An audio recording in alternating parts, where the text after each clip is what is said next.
India is without a captain for the upcoming England Test series because while India was busy engaging in their retaliation and all attention was diverted to the crossfires, Rohit Sharma quietly announced his retirement from Test cricket last evening.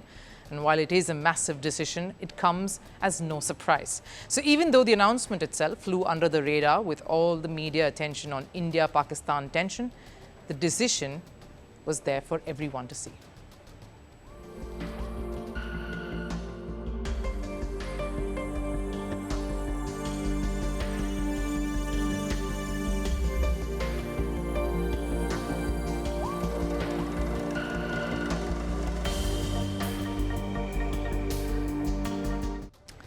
The tipping point was ironically India's series against Australia, the Test series that concluded some months ago. Rohit Sharma had joined the squad rather late.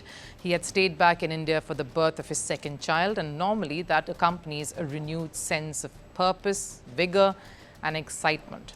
And he joined an Indian contingent that was riding high with a triumph in that first Test, but it went all downhill from there.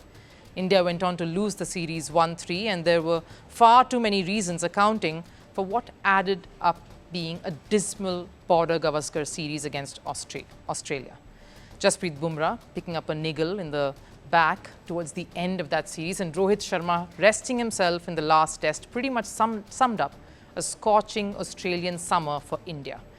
I'm not even going into more details here. Rohit Sharma realized his time as a captain and batter in the longest format was near.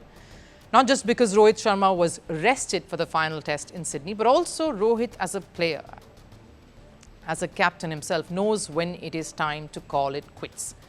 You have very little choice when you're traversing the last phase. You either quit when you are riding high or leave before being pushed out, and Rohit Sharma knew.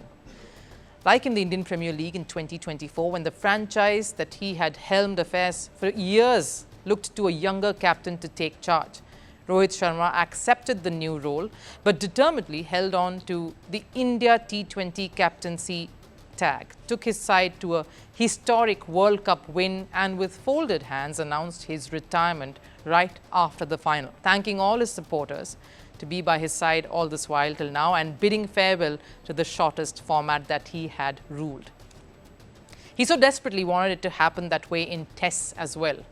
Lead his side to another triumph that has been absent, the World Test Championship title that's missing, and then call it quits. Another perfect send-off from yet another format. But Rohit Sharma was quick to realize he had had a good fairy tale ending in T20s, that hanging up his boots in Test cricket and now would be fitting.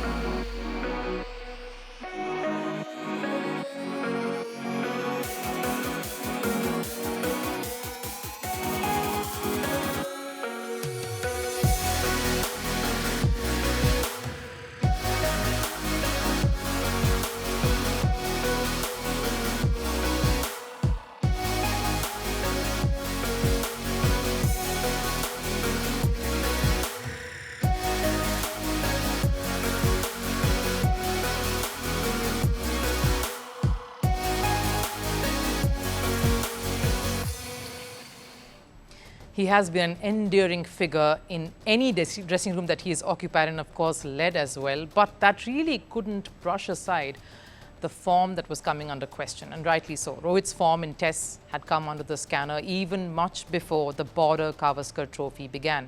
The Indian captain had scored 619 runs in 14 matches last year with an average of just 25.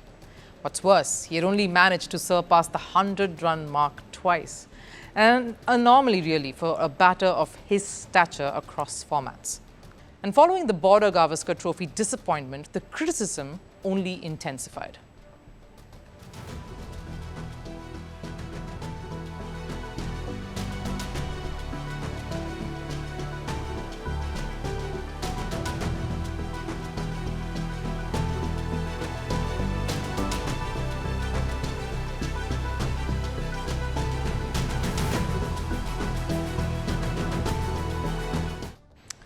He was dropped for that final Test, but despite that, Rohit Sharma took it all in his stride. Instead of blaming the coaching staff, the management, he said it was his call to take a step aside.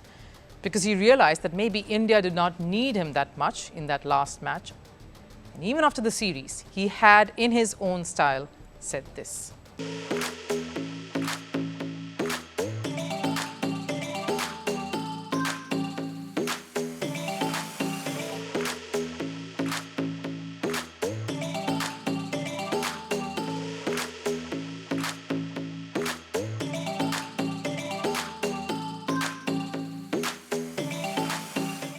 But with the England Test series approaching in just over a month, that's right after the IPL, the murmurs of India looking for a new captain, a younger captain, really started escalating. And with the BCCI hoping to start a new era, a fresh chapter in the new World Test Championship cycle, Rohit Sharma might have felt that it was time to move on from this format at this point.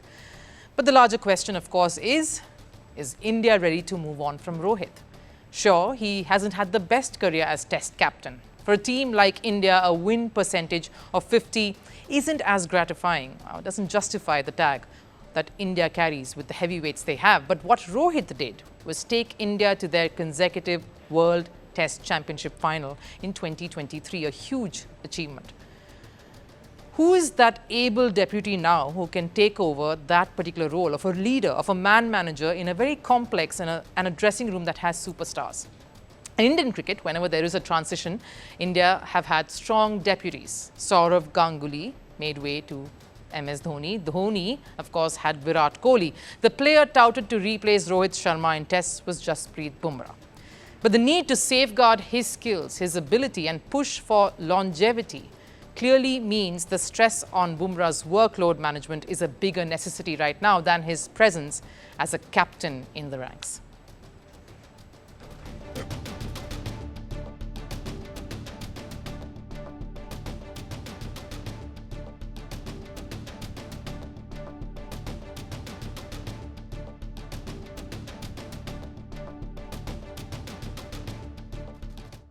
Because it's not just about the England series. Bumrah is an all-format player. India cannot risk adding more responsibility, more possibility of injury on their star pacer either. During the Border Gavaskar Trophy, Bumrah was leading that pace attack almost single-handedly, which clearly took a toll on him. So India will be forced to look at a younger face, which brings us down to a few potential candidates: Shubman Gill, KL Rahul and Rishabh Pant, who've shown mentorship, leadership, leadership skills in the past. What's concerning though is that 2 out of these 3 players weren't regular starters for a major chunk last year. India played a total of 16 matches in 2024. Shubman Gill featured the most in 13, but KL Rahul and Rishabh Pant both missed 5 games out of that. Rishabh Pant's form has been concerning, with an average of 37 in 2024. But more than that, he does seem to be on shaky footing currently as captain of the Lucknow franchise. KL Rahul has seen a revival, yes, but in limited overs. And maybe captaincy isn't something that he really hankers for.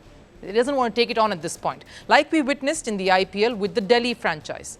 The Lucknow experience probably scarring him, which makes Shubman Gill the most likely to don the captain's hat in Tests, a young player who's finding his rhythm once again, leading Gujarat brilliantly in the Indian Premier League. But this is where the true and the real challenge comes in. Leading an IPL franchise is a little different from carrying the hopes, the dreams and the burden of an entire nation. Sure, Gill has shown potential in league cricket, has shown potential as a leader, with bat and as a captain, as a strategist. But will he be able to carry the expectations of 1.4 billion people that comes with its praise and criticism, stay consistent with the bat and handle the pressures of captaining the national side? Exciting times lie ahead for Indian men's cricket. India struck Pakistan. These were precision airstrikes targeting 9 sites in Pakistan and Pakistan-occupied Kashmir.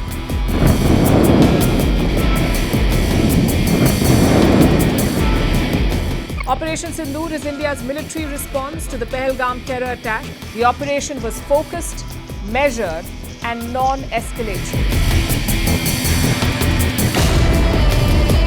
Terror knows no boundaries. You start justifying terrorism, contextualizing terrorism, you refrain from taking action against terrorism, you will be hit by terrorism.